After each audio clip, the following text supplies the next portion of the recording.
What's up, weirdo? Shadetree Surgeon here at the shop with the one and only, the mother of frogs, the breaker of motorcycles, queen of the Florida men, Shadetree. And today, we're finally going back out to Croom. And unfortunately, or not fortunately, whatever it is, the KTM is staying here. But Shadetree, we're about to load up the KX100, which hasn't ran in quite a freaking long time. But as usual with tiny little dirt bike motors,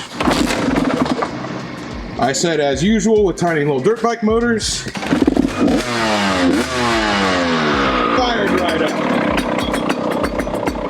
All right, let's get the KX loaded up into the truck, the Ford Ranger, the Danger Ranger over here, and I am not going to be riding with Shadetree in the Ranger. I'll be riding the bike that I'm riding out at Croom, which is going to be a damn sight less, I don't know if it's going to be less fun, but it's definitely going to be not as easy to ride out at Croom as my KTM. All right, y'all, out here at Croom, and if Shadetree, for her very first ever dirt excursion on the KX100, first time riding a two-stroke too, if she's riding the KX, and I left the XCW300 at home, then what am I riding out here? Bitch, you guessed it. You was right. Well, yeah, you guys probably guessed it from the thumbnail, so I don't know how well that meme's gonna work. I like how you're like, oh yeah, you're fine, just wear whatever, and you're like, show up in literal armor. You'll probably be fine. No, she does not have the proper dirt bike gear, but being that this is her first time out and I'm on the Pan America, we're gonna take things pretty easy. Whether it needs it or not, I almost always pull in the clutch when I'm starting it, so Suzuki muscle memory. all the way out. Now kick it, and once it starts, give it a little gas. No, once it starts, not while it's starting. There you go. Now you're ready to go. Like I said, just be very careful because, like, the throttle's super touchy. You can... Uh-oh. All right, let off it. All right, you should be good now. There she goes. All right, now let's see if I can figure out how to get the Pan America in off-road mode. Dangerous. Yes, it is dangerous. That's the point. I have a fear. It's terrifying. I consistently feel like I'm gonna fall at any moment. yes. That's what makes it fun. Okay. All right, I've never actually put it in dirt mode before, so that looks like dirt mode, right? It's like got a little off-road thing. Is that dirt mode? Well, I guess I'll just like hit the rear brake and see if it freaking locks up. Yep, I got no ABS, so I guess that's dirt mode. All right, let's go. Pan America off-road for the very first time. Of course, like when I say off-road, I mean like this is just a sandy parking lot, but I mean, it feels fine. I mean, obviously it feels a little loose on this sand, but that is incredibly unsurprising. I mean, I've probably ridden worse bikes off-road. It's slipping and sliding, but I mean, let me tell you, sand is literally an adventure bike's absolute worst nemesis. Yeah, it does not like that sand, baby.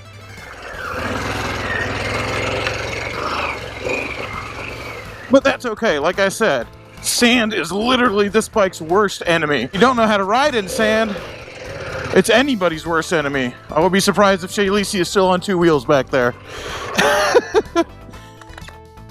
Yeah, I don't hear bike running. I think she fell down on her first taste of sand, which is okay. I did too.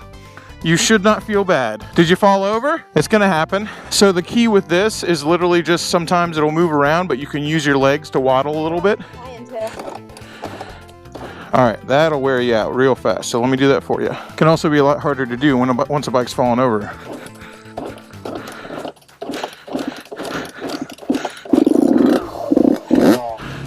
Sorry, guys. No, you're good. I'm just getting out of the way.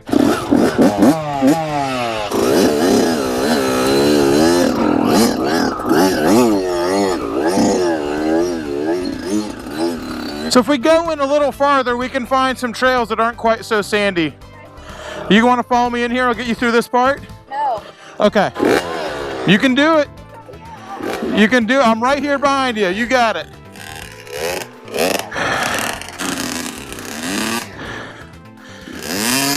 It's okay. There's a big learning curve.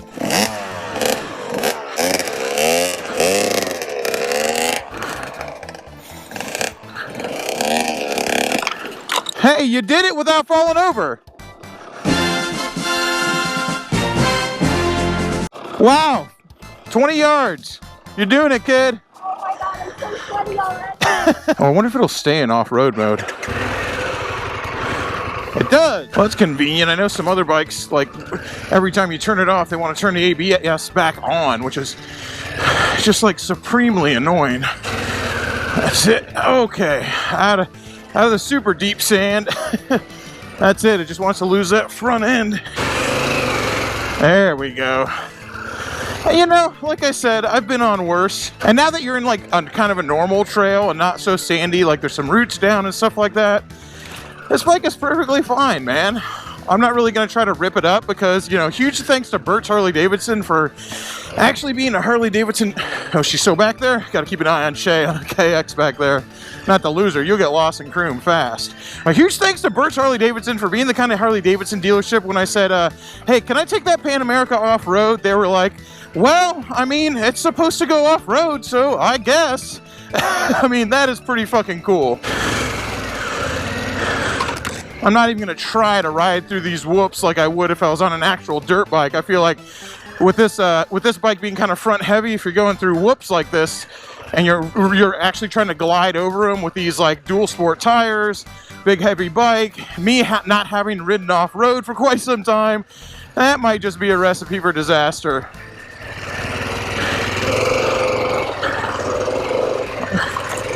All right, and that sand again is not so bad. I'm getting used to it. I also just am like a little trepidatious because, you know, I don't want to wreck the damn thing. I mean, I say I don't want to wreck the damn thing, then I'm out here doing this at Croom, so it's like, how badly do I not want to wreck the damn thing? I mean, it would make for some good video, right? She's still back there? Ah, she's doing it! You're doing it! You like it? It's fun, right? Yeah, I know. Well, once you get used to the deep sand, you can ride through it like it's anything else. It just takes a little while to learn. Yeah, I'm not really confident to put this thing into like a big old power slide just yet. And I want to get to know what it's like off-road just a little bit better first. Today is definitely a training period for me. What I have figured out is it's perfectly capable. Like hey baby, I'm doing it. I'm here. Deep sand is the enemy, but it's like, you know, riding a big heavy, wait for Shay here. Riding a big heavy adventure bike like this, deep sand is always going to be the enemy. And I'm just going over like logs, roots and stuff like that. And like, dude, it's fine. I don't know. I don't feel like I'm beating the thing apart. I mean, I ain't trying to take it off a jump or anything like that, but like, I feel fine. I feel confident. Like, this is fine. As like the dogs in the burning house. Like, this is fine. Uh-oh, I'm leaving Shay behind here. That always happens. You get so focused on riding, you're like, and you just start leaving people behind. And all of a sudden you look back, and out here at Croom, you can take a wrong turn real quick.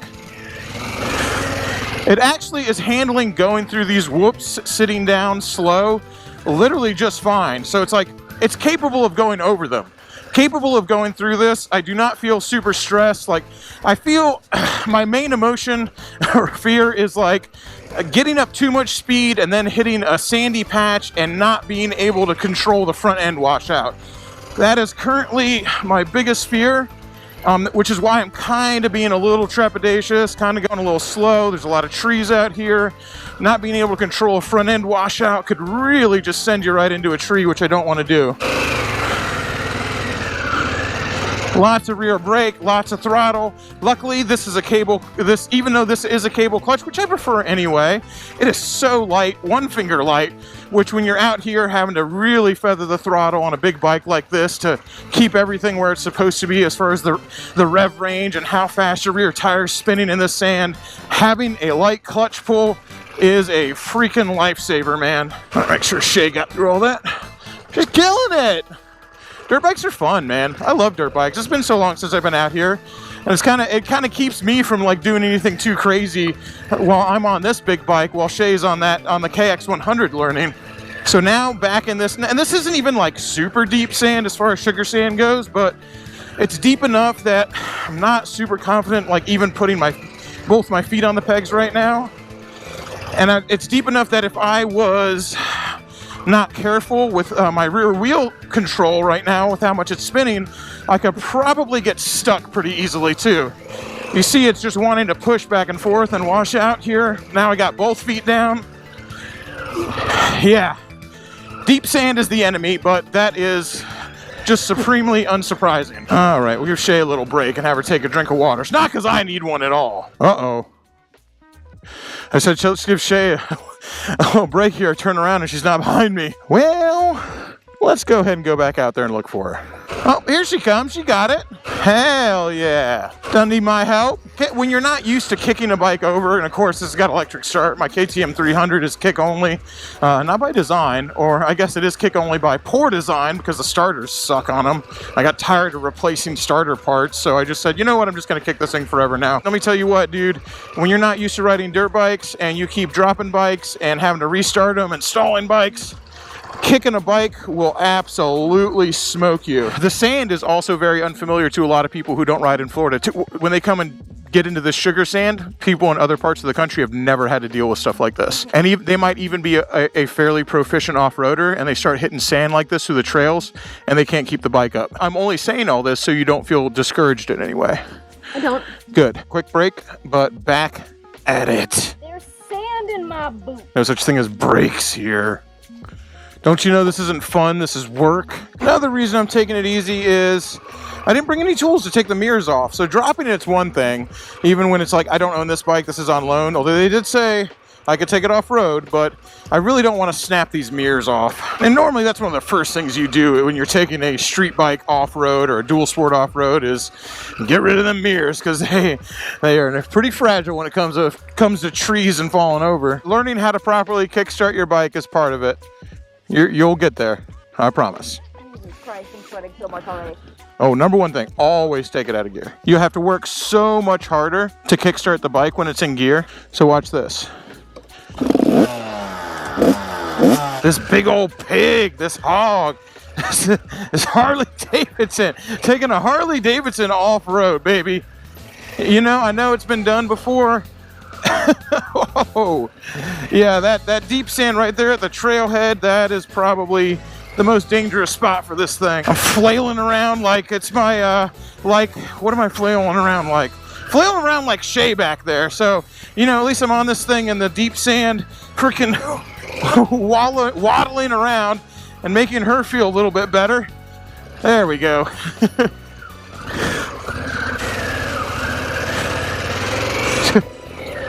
Baby on the sand, man. I feel like a brand new baby deer on ice. All right, fucking Bambi over here. Oh, she's still right behind me. Oh yeah, well, you know, let me tell you what, dude. It's not gonna take long for her to get that KX100 up to a spot where she's more comfortable in the sand than I am on this thing, probably. Okay, try to control my rear wheel spin while also controlling the front washout. And also being like, man, I have not ridden a bike off-road in quite some time. Doesn't mean that the muscle memory doesn't come back immediately. It does.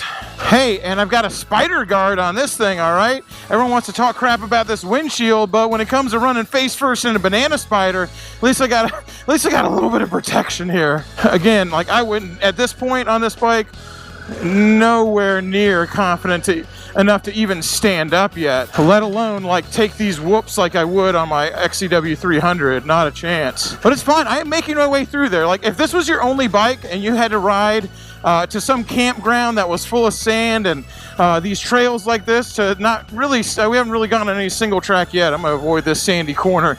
And part of being on a big adventure bike is knowing how to choose your battles and being like, I'm gonna go around this. But if you're riding to a moto camp out and you're on something like this and you needed to get out there and you needed to maneuver your way around this, you could absolutely do it on this bike. Oh, who's stalling now? Oh, there we go, first drop. Ooh. And as a warning, it goes, warning, bike tipped. I'm like, no fucking shit. All right, let's see how hard the Harley Davidson Pan America is to pick up. Oh, That's pretty heavy. Okay. Now are we gonna stay up? Yes. All right, let's go. Good. Oh yeah, I'm fine. Now let me start it with the side stand down?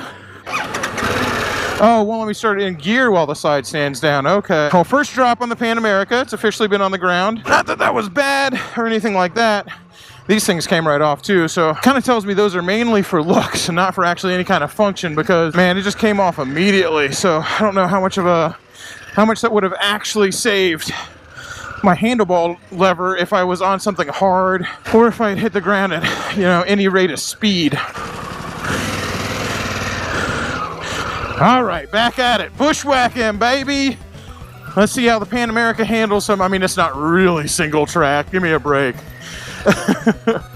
I ain't trying to get stuck out here at Croom with my gas tank on reserve on a 450 pound bike or however much it weighs. Okay, I am not gonna want to push this thing out of the woods. All right, I guess we could stand. Ooh, I tell you, I don't know about you. I would probably need some risers to comfortably stand up on this thing.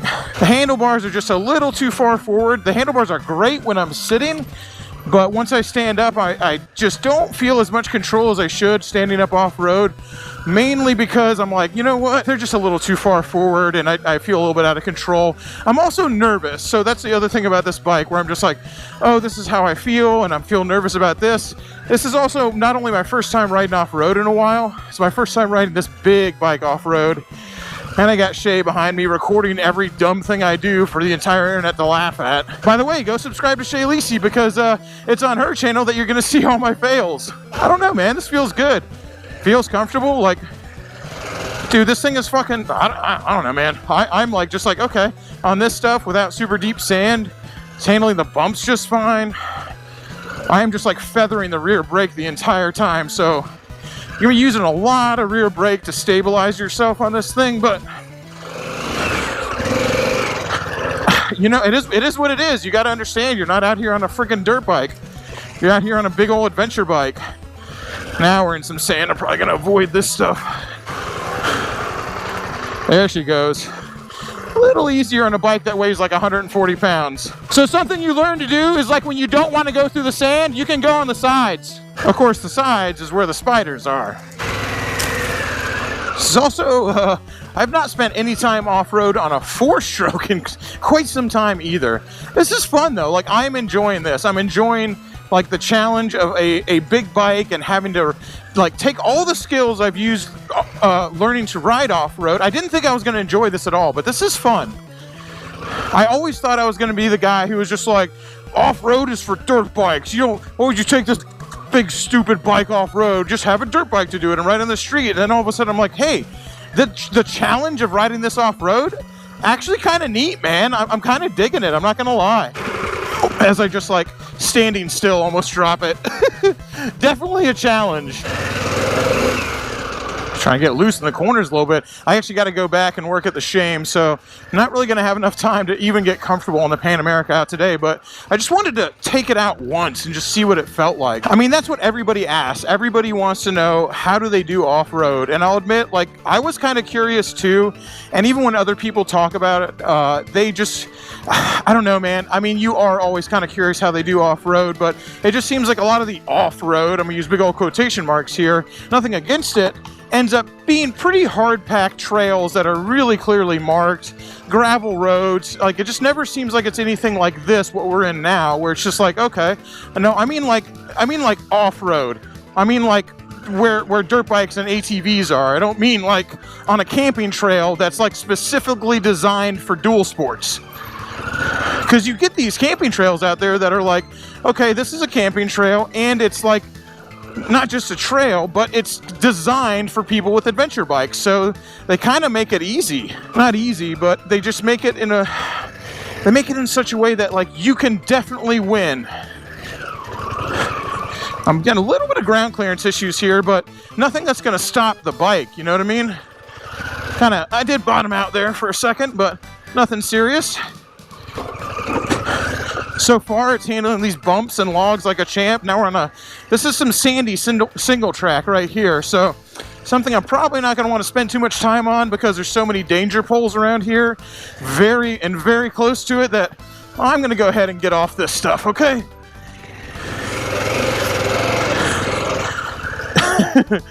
Like, big front end washing out, big wide handlebars on a single track with trees on either side of it. Not the place I want to be on the Pan America, okay? Dude, can you believe my fat ass is taking this big stupid bike off-road? And yes, I do have some off-road experience, so like it doesn't feel that weird to me. The windshield's kind of bugging me out. I'll be honest about that. Having a windshield and trying to look at the trail at the same time is kind of weirding me out, but it's not the end of the world. I probably get used to it. It's just a sight that I'm really not used to when I'm riding off-road. And I'm definitely not used to looking through a plastic windshield, all right? Maybe if you're a rally guy. The rally guys definitely are, but I am not. How about up some elevation changes? I don't know, man. I'm digging it. And yes, the sand is an issue as I just start to pile up in the front. If I was a little more confident in the sand, if I was a little more confident to get up a little more speed, I'd probably be fine. I'm just being honest. Like, I'm not confident enough to get up enough speed for the front wheel to really do what it should in the sand. And I mean, it's not really dual sport 50/50 tires are not off-road tires. Like, don't even give me that 50/50 crap. Compared to an actual off-road tires, these things might as well be racing slicks.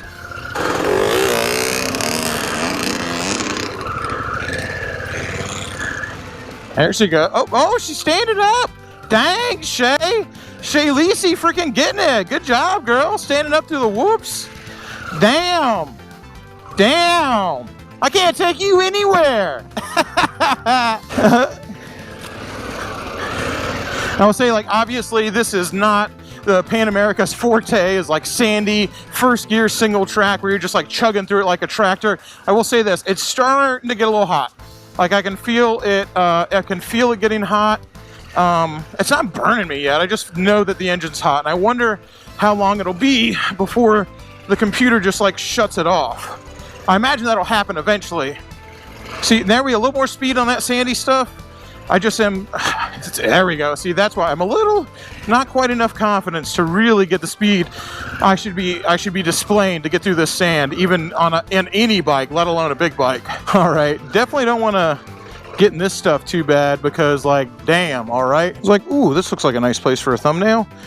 Now I got to get out of here. So let me tell you, all you would-be adventurers, as I walk this thing out of these bushes, you know, when you're on an adventure bike, obviously you're at a disadvantage to a dirt bike, except when it comes to the ability to traverse the super slab. So getting off and walking your bike through unknown terrain, totally an option, man. You can do that. Uh-oh.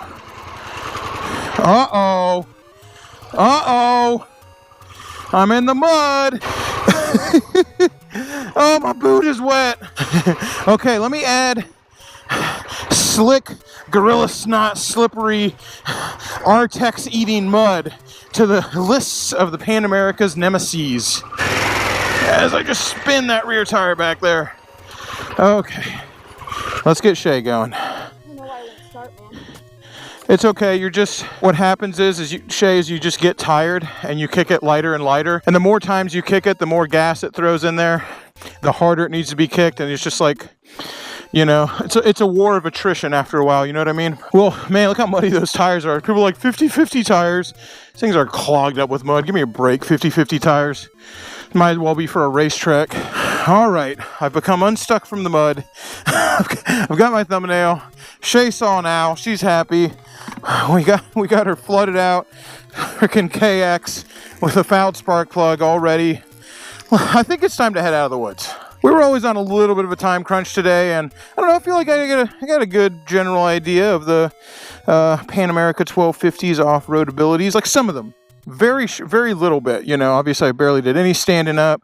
You know, I really didn't push it at all. I just wanted to get a baseline. You know, one of the problems with like going like, I want to see how far I can push it and doing it all on the same day instead of like taking a couple times out. I know this sounds like everyone's like, just send it. But when it comes to dirt, I try to be kind of not exactly the send it as hard as I can type.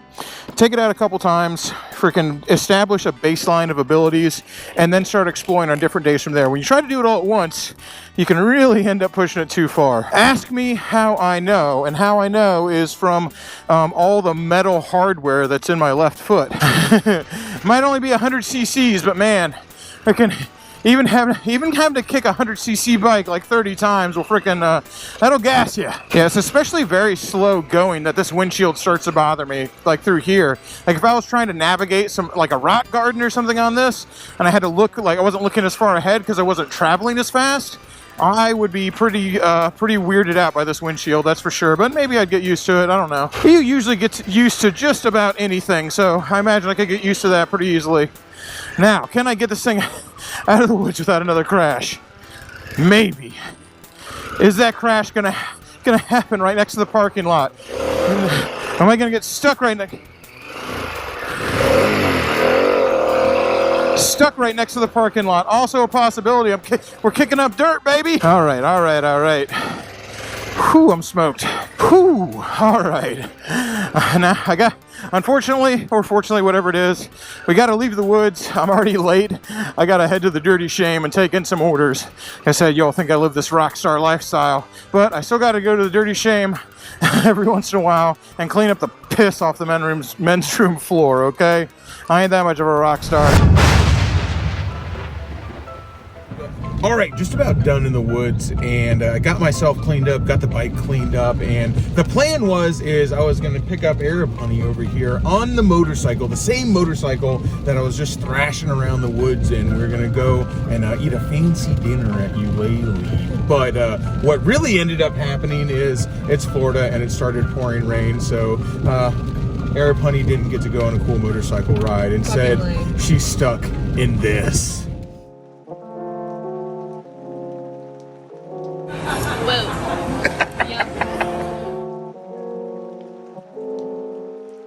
We're up here at Eulalie, the specialty. Normally I'm only raw oysters, and trust me, we got some. But their charbroiled, yeah, we got some. Their charbroiled oysters are out of freaking control. These things are so good. Oh my god. Boners are gonna be so big. Baby, when it comes to snot from a rock, normally I'm like, it better be raw or I don't freaking care, man. Cheese, charbroiled oysters. Delicious. Back to back, baby. Raw. Well, you can do it. I don't like the crackers they do. So this is raw versus charbroiled over here. Right out of the shell. Like, actually hurt me. Oh, that's how I like it too. See? A woman of class and distinction. This girl knows how it's done. Not the seed. Yeah. Okay.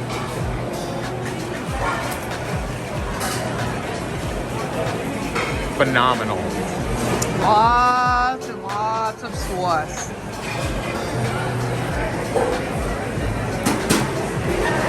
Chef's kiss? Oh my God, baby. I ain't never met an oyster I didn't like. Delicious. Perfect. Wait, I was talking about Arab Honey. No, it's the oyster. That's what's perfect. Oh my God, I'm in love. Marry me, baby. All right, Arab Honey says she's got it over here. We're gonna do baby. oyster shooters. So, Bloody Mary mix and orange vodka. Oh, that went right in there. All right, I didn't get that. We would do it on the other one, all right? Bloody Mary mix and a raw oyster with orange vodka in it. Boom, baby. That's what we're talking about, all right? I want a little horseradish in mine. Oh, yeah? Oh, yeah. That's where it's at. Yeah, just throw some horseradish in there and mix it up. I love it. If you're not in the French Quarter, I bring the French Quarter to you, my friend.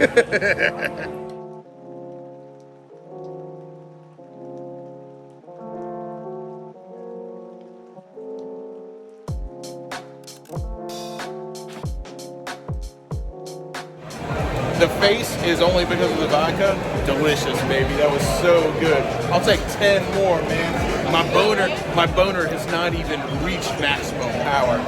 All right, y'all. I'm going to keep this outro short and sweet because this is already a 30-minute long video. Huge thanks to Birch Harley Davidson for not only giving us a 2020 Road King with a Stage 4 to raffle off for charity benefiting the Forgotten Angels, but for also letting me have a 2021 Pan America and then absolutely allowing me the freedom to be a total freaking asshole on it. Take it off-road, do whatever I want with zero rules or restrictions. options. Birch Barracuda and Birch Black Widow, there's a reason I work with them. There's a reason I have a handshake deal with those guys. Nothing's on paper. I don't get paid. They just loan me a bike every once in a while. And the reason I work with them is because they're pretty freaking awesome, man. They're straight shooters. They do right by me, and everybody I've sent up there, they do right by them as well. Till next time, yo, keep it weird.